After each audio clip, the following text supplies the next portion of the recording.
when you ask us to deal with financing of net zero, people forget that we're already highly indebted countries, most island states. Why? Because we've been carrying the cost of climate for a while now.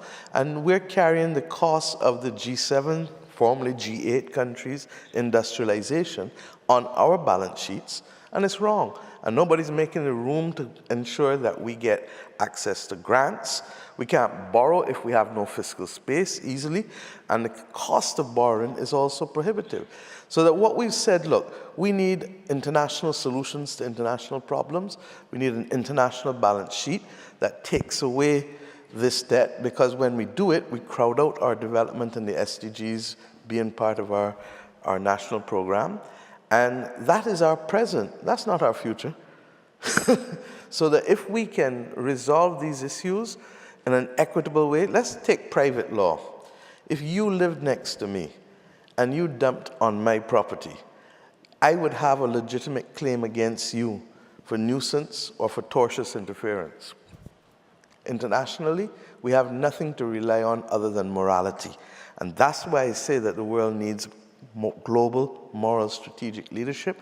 And that's why I say that ordinary citizens ought now to demand, because while we in the islands are the canaries, you are soon going to be the victims of that. Which country is hit by a hurricane every year? Do you know? The United States of America. Every year. It's just different states. Barbados is that country where modern racism in the Americas started, when the British literally settled in the 17th century. In 1661, the parliament which I lead passed the heinous slave code that spawned other slave codes here in the US, either directly mimicked or in part indirectly. And we feel that we have a moral obligation to be able to start to deconstruct the racism in all of its forms. It doesn't only come in laws that are still there, but it also comes in ways in which people undermine democracy, in ways in which people prevent people from voting, in ways in which people make judgments about people because of color or race. And we've got to work hard to deconstruct it.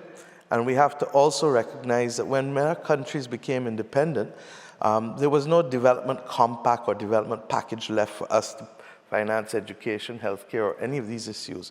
But when the slaves were emancipated, 20 million pounds was paid to the slave owners, and then by reason of a 4-year apprenticeship scheme, another 27 million pounds of free labor was given. Now, if we were to take the example of Haiti, which is perhaps the most egregious example there is, where the French government took back from Haiti, and I think New York Times did an article recently. Very powerful, yes. That's right. So you know that even though Haiti declared independence, they then had to pay the French government for a significant period of time a portion of their customs duties. And yet Haiti today has never recovered.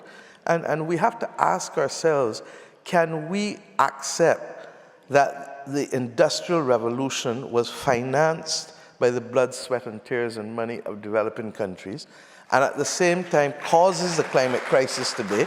And it's a case of double jeopardy. So we had the wealth taken from us, and now we are facing the consequences of that wealth's impact on the Earth's climate. It's wrong, just simply wrong. Thank you.